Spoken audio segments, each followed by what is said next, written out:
I've been gardening with native plants for a few years now, and I still make expensive mistakes. So that's why I want to talk to people who spent vastly more time figuring this out than I have, not just as hobbyists, but as nursery owners who have to actually keep thousands of plants alive and help countless customers succeed. So I've spent considerable time at 3 native plant nurseries across Central Texas to ask, what do you know now that you wish someone had told you before you got started? So what I found were 3 people building something uniquely Texas. Not romanticized version that we might put on a postcard, but the real thing. Wildflowers that actually bloom here annually. The grasses that hold our soils together, and the trees that keep standing when everything else is dying back. They're teaching people how to work with this place, Texas, instead of against it. And none of them started as experts. They all had a moment, sometimes small, sometimes obvious in hindsight, where they realized they'd been thinking about plants completely wrong. For my friend Drake White here in San Antonio, that moment was a caterpillar on her fennel plant. My mother had a small little garden. I remember we have this big, huge tire tractor that I don't even know where it came from, but that's where we grew strawberries. And so that's always been a childhood memory. I remember lining the fence with corn, and then something else was right after that. So I was not really into plants so much then. And even now, if I had to grow food for myself, I'm in a big trouble. But I can understand, and I dove in more so because I went to culinary school here. And so when I started a garden trying to grow food for myself, for my own kitchen, I was growing herbs because I cook more with herbs than things. And that's what ended up me finding this worm on the fennel. Yeah. And so I had asked my neighbor, because she's who gave me the plants, and I was like, what is this? And she's like, use this BT, it'll kill it. And I'm like, but I want to know what it is. I don't want to kill something, and I want to know what it is. And I just Googled, green caterpillar on fennel, and found out it was going to be a butterfly. I allowed them to be how they were, and then they just kind of started disappearing, which now knowing, some of them may have gotten eaten or they went off to pupate. But that last one, I took it off and I put it in a little jar with a lid and kept it, and it came out, and I got addicted from then on. Drake White's story starts with curiosity, but my friend Willie's starts with his mom's rose garden in New Mexico. My mother was a rose gardener, and when I was a kid, she used to order from a catalog of Jackson and Perkins roses, and she would let me choose one a year. And so I would have a little rose that I would take care of, and she taught me certain things about, not watering the leaves and mulching, things that were important to their success. It planted the seed, if you will, pardon the pun, of liking plants and wanting to be somebody who considered themselves a gardener. But my friend Donald Gerber here at Pollinatives, just northwest of San Antonio, hears the same thing from customers every day. Most people are coming in like, I can't grow anything, because they're trying to grow these big box store plants, and they're not suited for our climate and the temperatures and the blazing hot sun. 3 completely different paths to a somewhat similar expertise.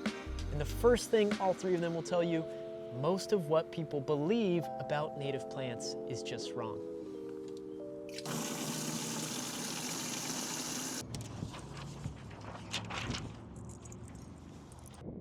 Starting with the misconception that keeps a lot of people from even trying in the first place. The misconception that native plant landscapes are messy, they look weedy, they look rangy, they just don't really conform to this sort of like postage stamp that people have learned in the kind of post-World War II era of like the bright green lawn, foundation, shrubs, and the tree. And so sometimes they just have an understanding that it's going to be a big mess. But the bigger misconception, that bigger plants are better. Donald even tested this one himself. When I was in Master Gardeners, we did a test where we planted trees. We planted a 1-gallon tree, 5-gallon tree, a 15-gallon tree.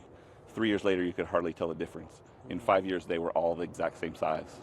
And the 1-gallon tree, $20, the 5-gallon tree, $40 to $60. A 15-gallon tree, $150 to $300. Think about that.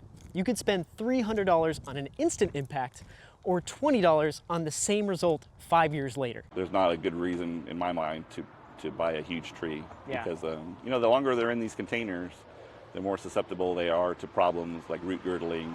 Yeah. You know, the roots will just start circling in there, and once they start circling, they get used to that, and they won't go out as they should. And so if it's been in a pot for too long, it can lower the lifespan of the tree. Even if you plant it in the ground and it has a good time in the ground, that time in the pot could shorten its lifespan in the long run. So smaller plants aren't just cheaper, they're often healthier and longer lived. This completely changed how I think about buying plants. But here's the part that might actually save you the most work. You probably assume that native plants still need regular watering to stay alive. But Drake proved otherwise in her very own backyard. I have a very good habit of not watering anything, ever.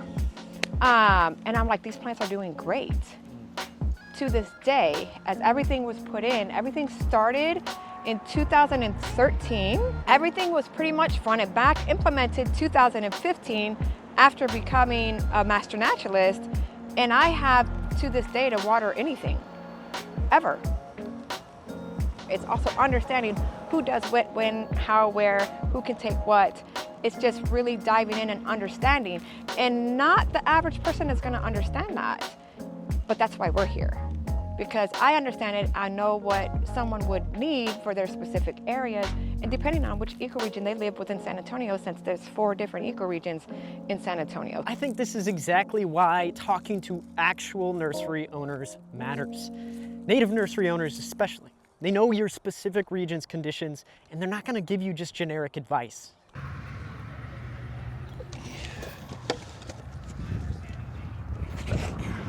Now, all of this is really helpful in theory, but when people actually walk into these nurseries, they're asking pretty specific questions. I have terrible rocky soil. What will even grow? I need privacy screening that won't die. Nothing survives in the shade of my oak trees.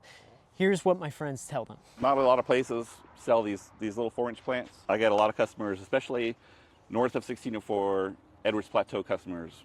It's rocky, right? You may be lucky if you got a couple of inches of topsoil. This is a great way to get some plants without having to dig holes. You don't have to dig a tiny little hole, chip away a little bit of rock or something, get it in there, maybe pack a little soil around it to get it in. Again, like this plant, the 400 daisy, likes to be super hot and dry, so it's perfect for those conditions. Anaqua, I think, is like a criminally underused, evergreen, great privacy screen tree that makes a ton of white flowers and little fruit for critters. Just a beautiful tree.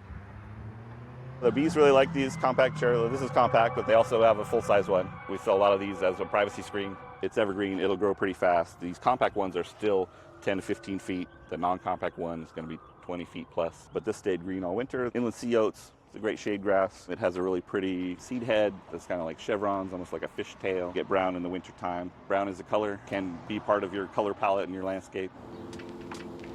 Here's the giant mistflower, and we're filming, you know, in early October, but by Halloween that thing's going to be going full bore, and it is such a monarch magnet, more so than any of the other mistflowers.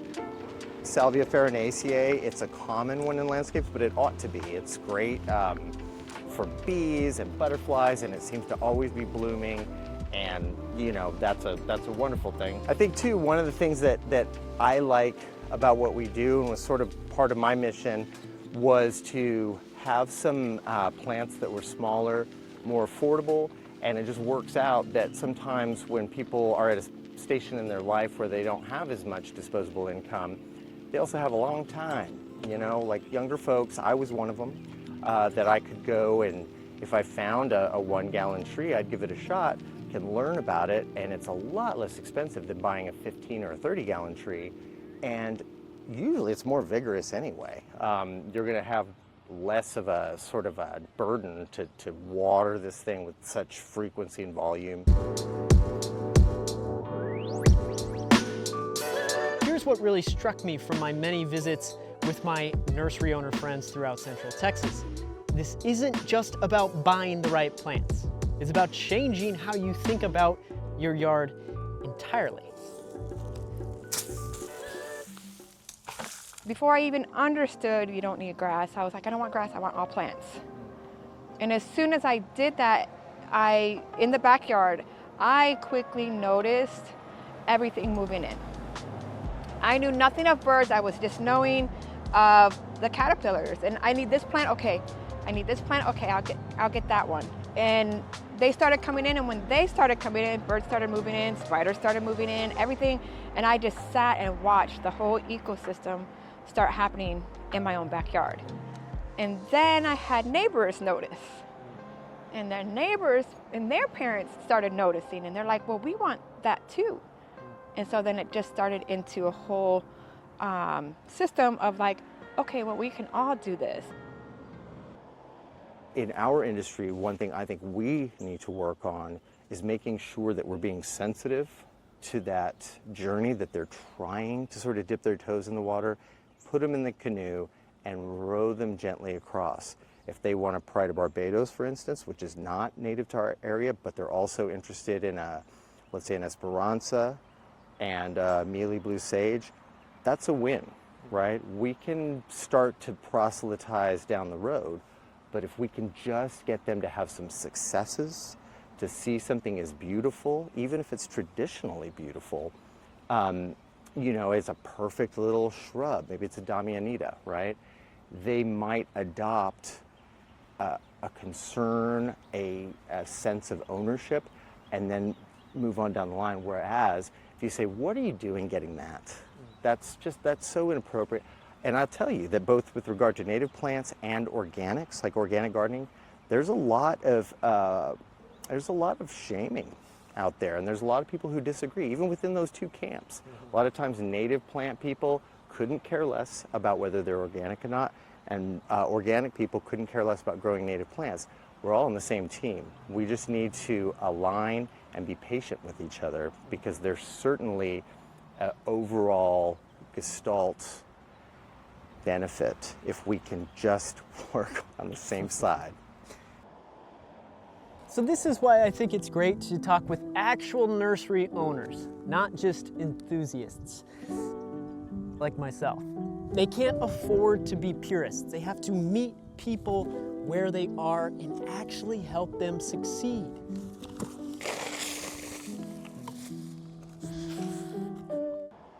I will understand what they're looking for, whether they're a birder, whether they're, wanting hummingbirds, butterflies, bees, beekeepers. I work with a lot of beekeepers. So I understand what their need is, and then I also know what our earth needs and what it's going to require. And the fact that they love that they don't have to nurture it, they love that.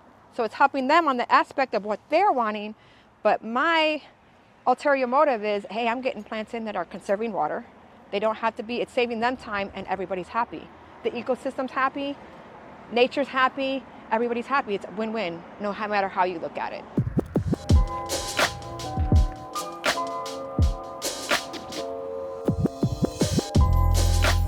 So, what do Texans get wrong about gardening with native plants? Well, we might think it's a bit messy. They look messy. They're not. We might think we need bigger plants. Bigger plants are better. They're often worse. We think we need to water constantly. That might be in fact killing them. The biggest thing we get wrong, tactics aside, is thinking that understanding the place we live is optional. Something that's nice to know, but not necessary. It's actually the opposite. If you live somewhere, if you have land you are responsible for, a yard, big or small, learning to read that landscape isn't a hobby. That's part of living there.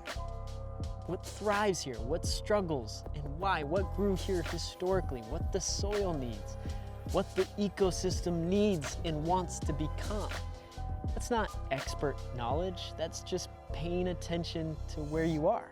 And that's where people like these three come in, or better yet, the many land stewards of the past. Not to give you the answers, but to help you learn to ask the right questions. My friend Drake can tell you which plants will thrive in San Antonio's 4 different ecoregions. Willie will talk you through why that weird-looking plant in the corner will be stunning in your yard the next summer. Donald will save you hundreds of dollars by steering you toward the 1-gallon tree instead of the 15-gallon. They're resources, they're helpful, but becoming a student of your own piece of land, that's on you. These 3 just make it easier for us all to start. If you want help on that journey, I'm working on it too. I just launched a new weekly email series called 52 Texas Tough Plants. Every week for a year, one plant that evolved here, thrives here, and can handle whatever Texas throws at it. What it looks like, where it grows, how to use it, real examples from my time out in natural areas across Texas, and experience right here in my own San Antonio landscape. Links are in the description below. And if you want to go even deeper, behind the scenes content, bonus guides, tutorials I don't put anywhere else, I have a Patreon where I share all of that. Plant lists, project breakdowns, recipes using native plants. That link's also in the description, and it's what keeps this work free for everyone else. Also, links to all 3 nurseries are gonna be in that description too. And if you know someone trying to figure out their yard in Texas, please send this to them. Thanks for watching.